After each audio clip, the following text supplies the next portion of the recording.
Here we have the backyard at Fort Moonball.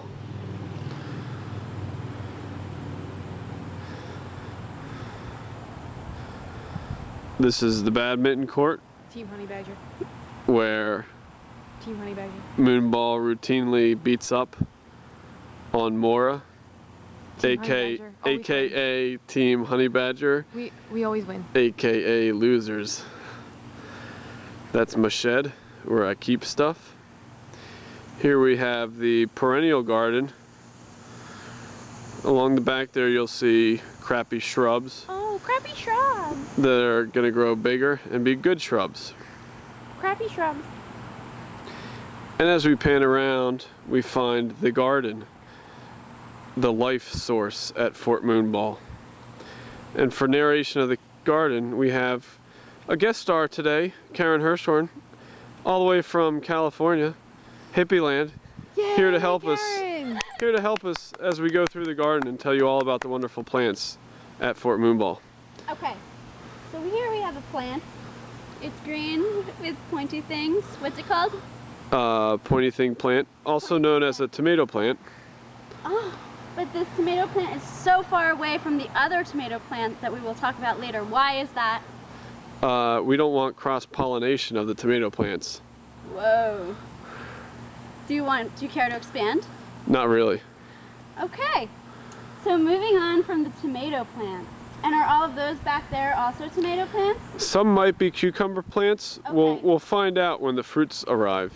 The reason that I'm wondering is because some of those plants back there, they have the same kind of curly-cue action going on that we see with the watermelon. Oh, I see, I see.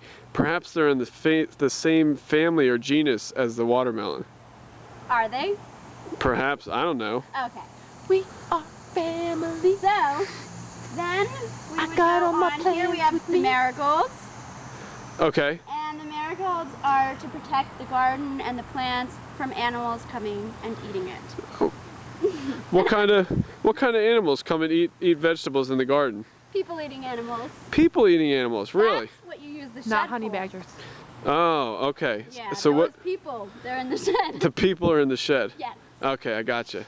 So, it's really not advisable to open the door of a shed. Understood. You're prepared for a horror movie. Understood. So, that is what the marigolds are here to protect the plants from the animals that eat people. Okay. All right. And that's the same case for the basil, which is right here. Oh, I see. Yes. And, oh, in our previous video, which is not available, we did not mention the hot peppers. Oh, hot peppers. Mm-hmm. And what are they grown for? To eat. To eat, I see. By the people. By the people. Before they're eaten by the animals. Understood. Got it. Got it. And I see more marigolds back there. And then here we have some tomato plants. Okay. Which are definitely spread out from those over there. That would seem correct. So these are of a larger size, perhaps for sauce. Okay. What kind of sauce? Tomato sauce. Oh, okay. Duh, Moonball. I thought maybe you were talking about applesauce. Honey badger do that. I like applesauce. You could do like an apple tomato sauce, I guess, but you would need apples. Understood. Yeah. Gotcha. Yeah. So then we can move on. There does seem to be a good amount of space for the tomato, for this type of tomatoes. And then here we have the squash. Okay. And it's kind of like little buds right now, very compressed. And then this, it's very easy for people to trip over. This is why we think that this garden has some anti-people attributes. Really? Mm-hmm, definitely. So the garden doesn't like the people too much?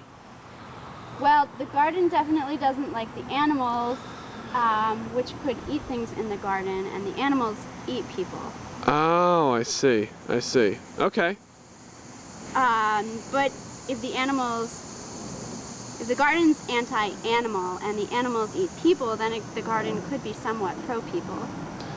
I'm lost. So am I. But the people could easily trip over that. Definitely. Definitely, unless they're very careful. And they could also trip over these hoses. Right. But they also create the hoses and the whole watering system, which is done with timers. I'm sure it's a very intricate system, well thought up by the designer. Must have been. Yes. Yes. Dr. Moonball. Dr. Moonball. And then over here we have the cherry tomatoes, which are very, very, very tasty. Even I like them, and I'm not so pro tomatoes. Okay. So this tomato plant is very pro people. Okay. And more marigolds. You know, the marigolds are a large defense system Gotcha. within the garden. They're like nuclear warfare. Exactly. Understood. Exactly. And if that goes down, we're not sure what hope there is. Yeah. So, All of a sudden, everybody's speaking Russian. perhaps. Может быть. So, then, oh, these are the eggplant. Right? Ah.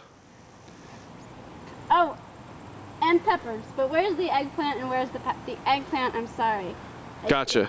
And then here are the peppers. Okay. You can see, little guy. Hello, little pepper. Yeah, they're very cute. And then over here is where the watermelon would be. Okay.